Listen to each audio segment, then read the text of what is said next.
I'm here again, and that's probably an indication that this breeding program is different, because I'm not a forester, I'm a wood scientist. So since I'm working on this part of the program, there's a big focus on wood quality. So we want to make sure that our trees are not only large trees, but they are also good quality trees and not only firewood afterwards. And if you think about wood quality, we talked about natural durability. That's probably our most thing if you think about the products. But there's another wood property or wood feature which we run into if you look in eucalyptus from plantations, which is always popping up as a problem, and that's growth stresses or growth strain. It's more or less it's hard to separate the two from each other. And there are a lot of eucalypt plantations around the world, and big money is made out of them, but they are only grown basically for the chip market, for pulp and paper. And that's a low-value product. Now, a lot of people have thought, no, there are these nice trees. Can we use those trees to make some higher value products, sawn timber basically?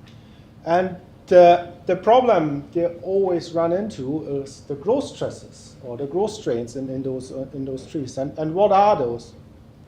These growth stresses in the trees, they are formed when the trees are growing, and the trees make new wood just under the bark in the cambium, form new wood, and these cells which are deposited, they always try to contract in the longitudinal direction along the stem.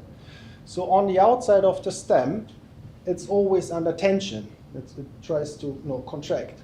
And as a consequence, if you pull on the outside, the inside of the stem is under compression. Okay, otherwise things would move. Now that's all good for a tree. It has a lot of advantages, and that's probably why they do it, or what it helps them with the survival.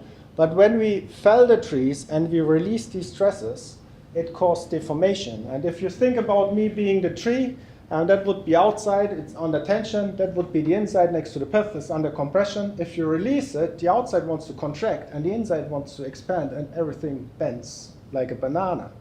And for eucalypts, these stresses can be rather large, and there are quite extreme cases when you just fell the tree and they split open and the trees look like 4 pieces of bananas afterwards, the logs. And this is a board which we have cut from a Eucalyptus globalia log, and that's exactly what happens. The outside is under tension, it contracted, the inside under compression expanded, and then it cracked open. And then obviously that's not a board which we can use anymore. So growth stresses, they are not something you see in the final product, but it's really essential property for the processing to do it in an economic way. And again, with all the properties or traits we look at, there's a lot of variation. And it's not that if you go into the plantation eucalypt estates, there are not nice trees in there. Nice looking trees, big trees, and also easy to process with low growth strain. It's the variability in these trees. But if we have too many trees with high growth strain, we can't process them economically. So that's just to show you the variability we have, and also probably mention that we are, on one hand, we are interested in sawn timber and solid wood for fence posts and vineyard posts and flooring.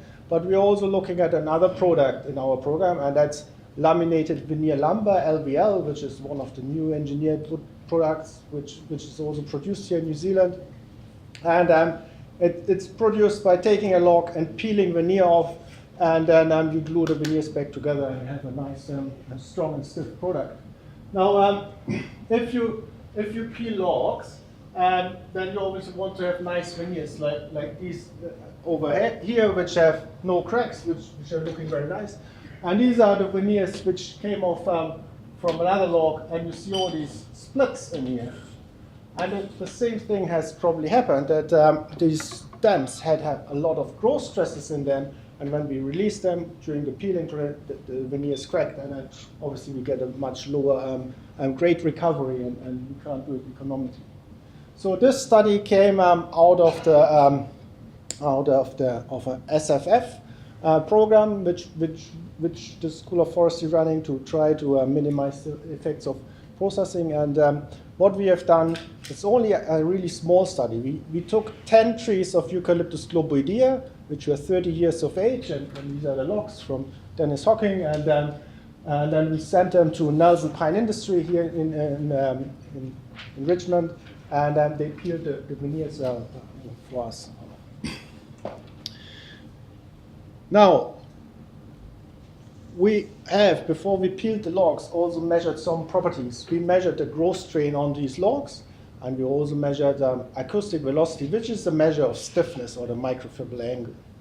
And what you see here is how well the individual trees peeled. So 4 would be bad veneer quality or difficult to peel, and 1 would be good. And the growth strain which you measured on the trees. And there's a reasonable correlation between growth strain and peeling quality. So the lower the strain, the better the properties, or the better the veneer. Now, if you do the same plot against the acoustic velocity measurement, which is typically done to grade logs for stiffness, for radiata pine, and works well with stiffness, we don't really see that much of a correlation. And so we can't just go into the forest, measure acoustic velocity, and segregate trees by that. We really need to assess the growth strain. But again, I mean, the 10 trees, it's not a very, it's a good indication what the problem is. And we are not the only ones who find these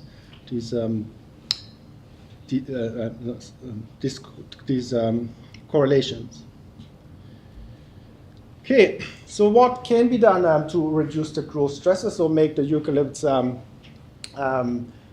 processable, if you like, to minimize the problem?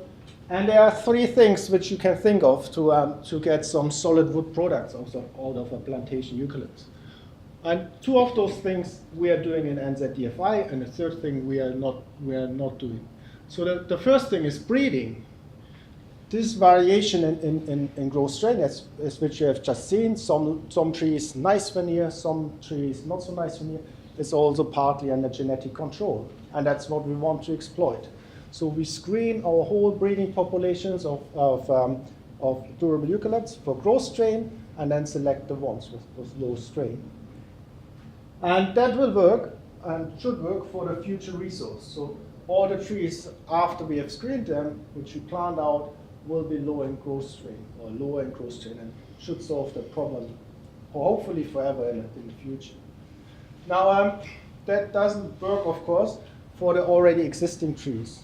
We already have a lot of eucalypts planted, also here in New Zealand, like, for example, nitans, and there are good trees in there, which we could process. And there's interest to basically cream them off and put them into a solid wood product rather than into the chipper. But we need to segregate them. We need to measure the growth strain in those trees and identify those which can be processed with a good enough yield. The problem here is that the technology doesn't exist to do it yet. And it will also help us. So if we reduce the growth strain in our breeding populations, but are not quite there, but almost there, we can still do some segregation there. So it's like a little bit of a backup plan. The last thing which can be done is try to minimize the growth strain problem by processing. And that's what's typically has been tried to be done. And if people looked at solid wood from plantation eucalypts, take the logs and treat them. Usually it's by applying heat. Steam them, boil them, heat them with microwaves. And if you heat them up, you release some of the stresses by creep inside the logs. It's very expensive. It takes a long time to release the stresses. So while it can work, it never has been made commercially viable. So it's too expensive to do and too slow to do. So we're not going down that road. Okay. Now, it's a big problem. Many people have stated that. You go into the literature, and it's really obvious. So the question is, why is nobody addressing the problem or has addressed the problem? And the obstacle is it's so difficult to measure the strains in it. It's even probably worse, or the same category of worse, like measuring the durability, where you have to wait a long time.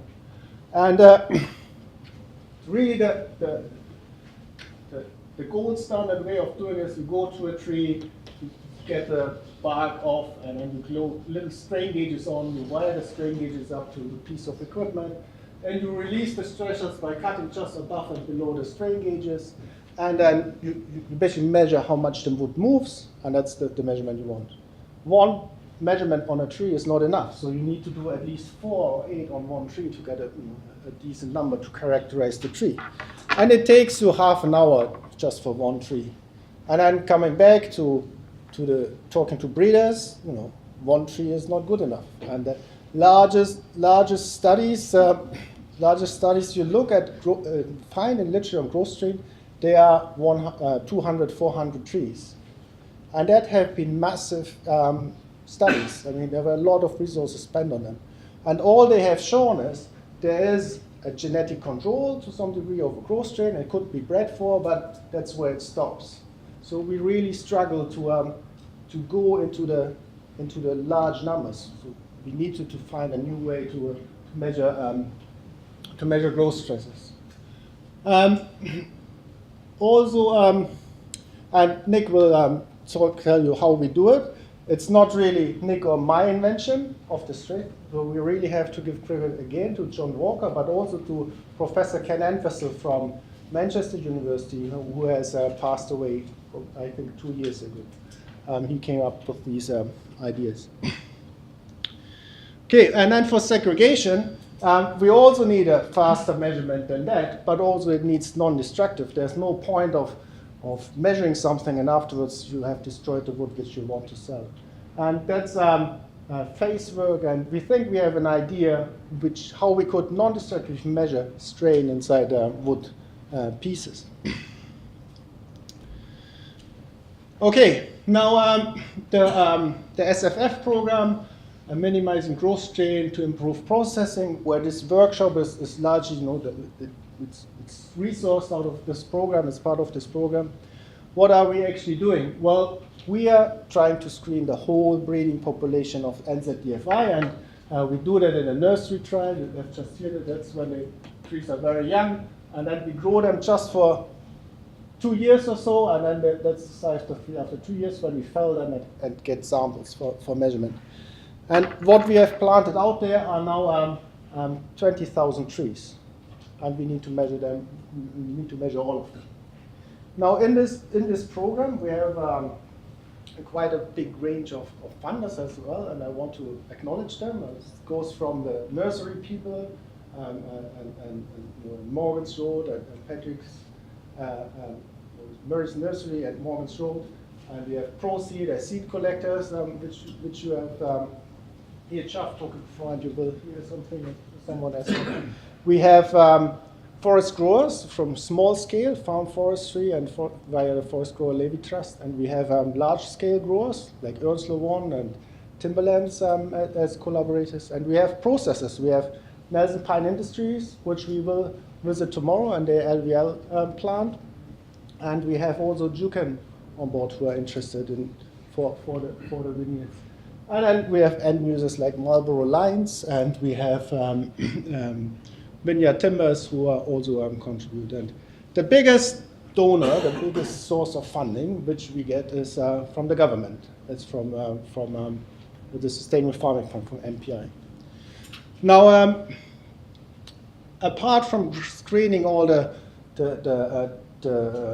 trees and families for growth stresses, another important part of the program is to think about propagation of the trees and how can we get them deployed early. So we are felling those trees with our test, and we need to conserve somehow the genetics of it. We want to establish a new breeding generation, and in this program we can do that because these tree coppers, and we can take the coppers and then take cuttings and work from the cuttings.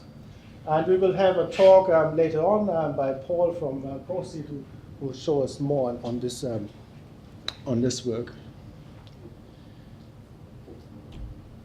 Okay, now I will hand over to Nick, who will talk about the first results which we have from breeding from close. Thanks, Clemens. My name's Nick. I'm a PhD student at UC. And I'll just quickly run through what we've been doing, how the test works, and some preliminary results to come out of the first experiment at Woodville. So, as Clemens said, the splitting test was developed, I forgot what year it was when I wrote this, but in sort of 2009, 2010, by Ken Edwissel and John Walker. And it's been developed with Monica in the audience there as well over the last few years into what we now use. And as Clemens showed before, we've got our board which pulls apart from the growth strain and the edges. This is a pretty extreme case. Often they'll just move around a bit, and it means they have to go back through the saw to get reprocessed, or they just can't be used at all. And so we need a test which mimics that. So this new test they come up with, called the splitting test, or the rapid splitting test that we now use. Basically, bandsaw cut through the pith, measure the opening and diameter and the slit length, and from that you can get a pretty good approximation to what kind of the average strain is over the sample. Is that being dry at all? Is that dry or is it still green? It's still green when we do it. That particular picture is of a dry sample. But yeah, it's green when we do it. When we ship it from Woodville, it's in insulated containers with water in them. So it's still completely green. And that's actually an important note. Growth stresses and drying stresses are different things. They may be controlled by quite similar properties of wood properties, but this work just looks at green growth strain deformation. So this test here gives us a numerical value which is saying what's going to happen in the mill, which is quite important. And also, those tests take us about a minute, not half an hour, to do a tree, and we can do them on small trees instead of 15-year-old trees that we have to move around with heavy equipment. So the process up in Woodville, you saw some photos of it before. There's various different speakers who've shown them. They get topped, so they've been pruned up here, about 500 mils. Half a metre of clear stem, and they get topped across there, get labelled and everything. Then we come through, cut them off, and they get put into the big blue bins that Louis showed you in its funnel. They come into the lab, and we peel all the bark off them. That needs to be done not for the growth strain measurements, but for volumetric shrinkage and things. And we've got a photo here. That's exactly how they get split with a bandsaw. They just get pushed through the pith. And then we get quite a lot of variation. You can see in the bottom one here, quite a lot of growth stress being released, quite a lot of deformation, and the top one a lot less. Obviously, it's going to behave a lot better in the mill. So what we get out of that eventually is a bunch of heritabilities for a number of wood properties. These are our preliminary results from our first experiment of Bossistwana, which is about 81 families and 4,000 odd individuals. 0.24 there as our growth strain, heritability for growth strain. It's not super high, but it's enough that we can breed off it. And part of that will come down to natural variation in the stems and just plain the accuracy of how accurate we can get our testing, and keep being able to do it at a quick rate. Other typical wood properties that get tested for breeding, breeding trials, and all of them are a bit higher and fairly common values. Genetic correlations between these. There's a couple quite important ones here. The first one being this. The correlation between diameter and growth strain is 0, or fairly close to it, This is important because if we think back to Louis's talk where he's doing his segregation, taking the top half and then the top half of that, this means we can get big trees with low growth strain. The next one to look at is the correlation between growth strain and stiffness. This one's a bit more of a challenge. We want this to be negative. What that says is if we have a low growth strain tree, it won't be very stiff. Or if we want a stiff tree, we're going to have to deal with some growth strain. There's a few more there that I can talk to people about at another time if they're interested. So for our breeding population, we take the top 25% with some fairly strong constraints. The main one being we must take individuals from every family. This is so that we don't degrade our genetic base, and if we need genetics in there for a particular reason later, those trees are still in our breeding population. So if one of these families which doesn't produce well for wood properties happens to have a high tolerance to a disease, it's still there and easy to use. 25% also is quite a low intensity selection, so we don't expect hugely strong, hugely high increases. But we can see we get a slight decrease in strain, which is good, slight increase in diameter. They were the two main things that were traits that were selected for.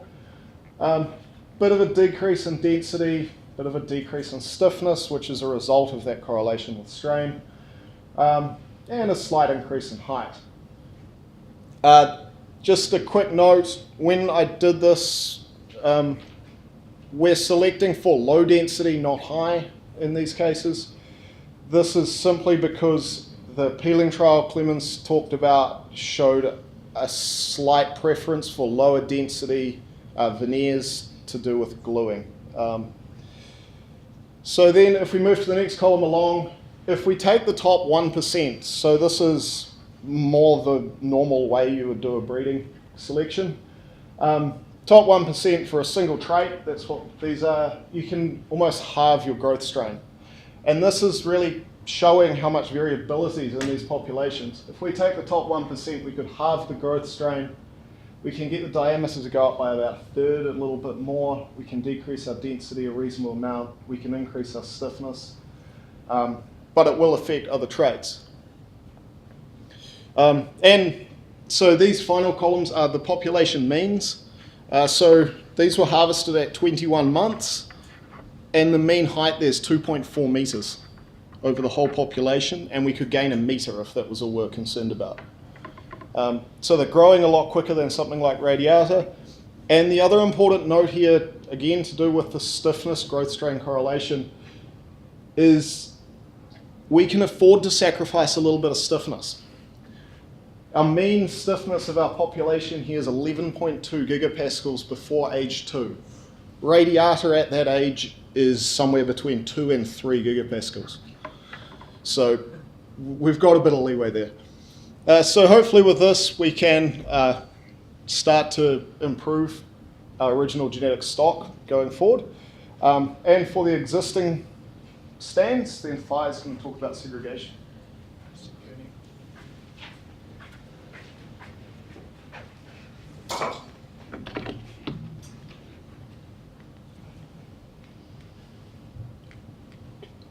All right, so Nick have talked about the breeding program.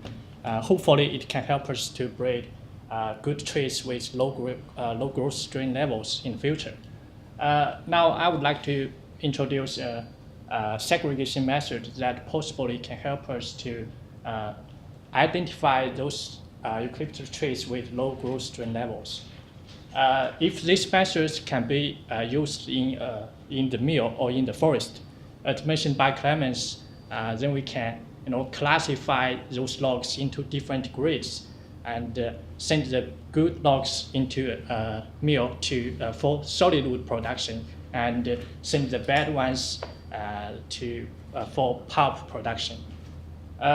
We would like this method to be non-destructive and rapid, and it should also be able to work in an industrial setting.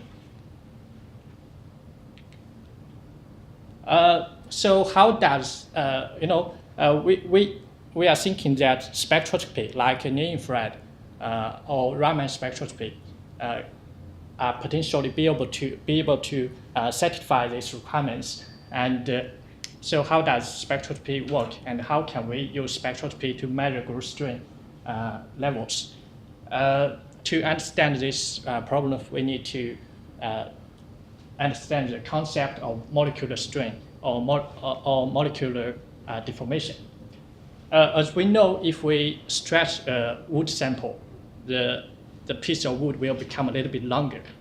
Actually, the molecules in the wood is also stretched by the force. So the molecules will become a little bit longer as well. The model at the bottom is a classic model for a diatomic chemical bond. It's with two masses connected by a spring. If we stretch the molecule, it will become longer. As we know, molecules are not stationary. They are vibrating all the time. And their frequency depends on the masses and the bond strengths.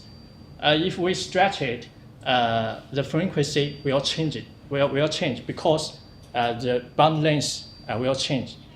So fortunately, we can monitor the the changes in the frequency using spectroscopy. We can observe some band shifts. So what we did is we applied these forces of different levels on some dry wood samples.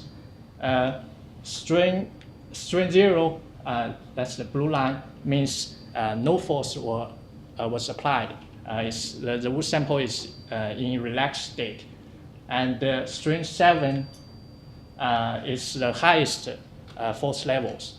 As we can see from the spectra, the bond at those two positions, they shifted to the right, to the left, sorry, to high wave numbers because of the strain levels.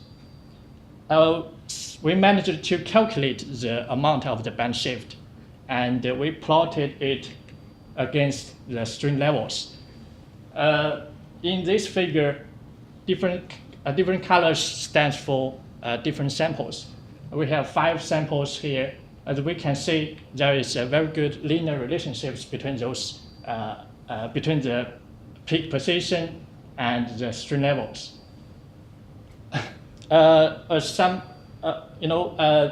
Nick has done some work to measure the growth strain, and he found that in some cases the growth strain can be as high as 5,000 microstrains, and this means we can expect a band shift of 5 wave numbers, and the accuracy of this measurement can be only 0.3 wave numbers. This means this method can be accurate enough to measure the band shift caused by growth strain.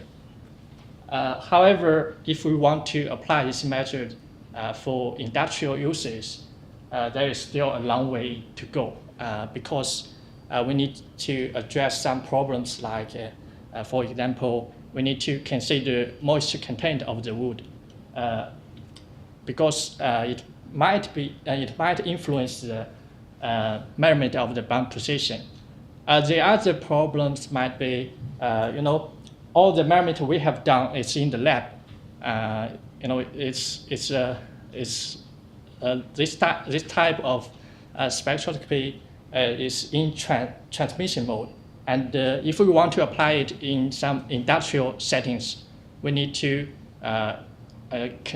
consider whether the other type of spectroscopy can be accurate enough. All right, thank you.